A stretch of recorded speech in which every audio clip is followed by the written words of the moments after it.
Registration of musical works.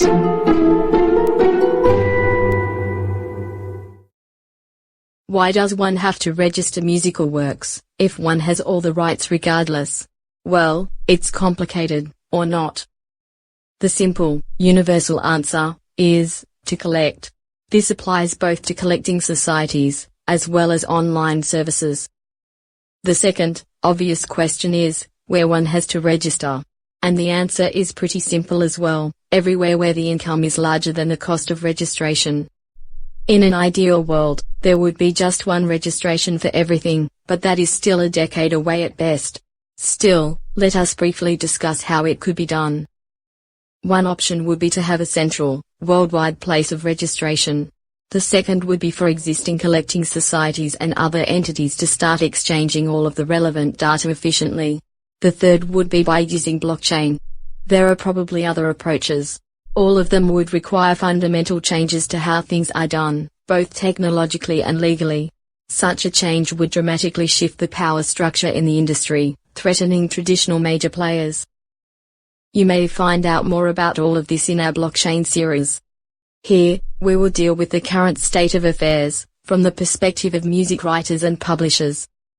One registers to collect. From the receiver's point of view, the registration has two reasons: work identification and royalty distribution. The former is a technical topic, and for writers and publishers, it is simple. Receivers tell you what data they require and what optional data they would like, and one gives them as much as possible. The latter, royalty distribution, is really of very little interest to the receivers.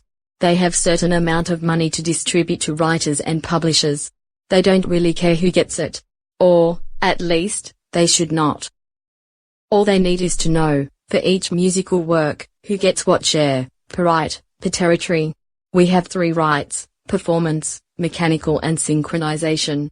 And territories are, basically, countries.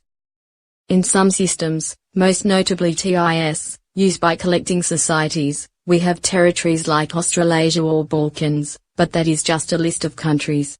In most systems, there is also a world territory, which includes all the countries. You can learn more about it in the video about open source Python library for music metadata, linked above and at the end of this video.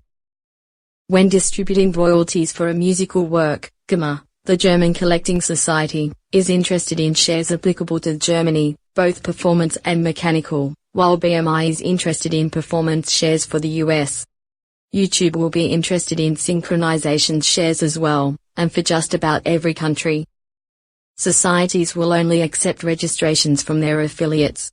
A publisher will be affiliated with some societies and use sub-publishing services elsewhere. Which brings us to the last question for today: why use batch registrations? Well, it should be clear by now that a work has to be registered multiple times. One does not want to keep retyping the same information over and over again. One has to use some kind of software, at least a spreadsheet tool. And then it is far more natural to use software for registrations and keeping track of acknowledgements. All collecting societies and many other entities accept registrations in Common Works registration format. Sub-publishers usually accept data in this format as well. For a very long time, very few tools were able to export in this format, and they were expensive. But, things changed. We have used FreeDMP in the previous episodes, where we created 4 different CWR files. I chose to release this video after we have already created several registration files, to make sure that everyone understands how simple the batch registration process can be, and that it can be free. Besides DMP, here is whole series about this tool. There are commercial solutions, like Latona, or EBR, meaning Excel, to CWR conversion. There are others, but we can only vouch for these. Please support our efforts by sharing our content, subscribing and hitting thumbs up. Thanks.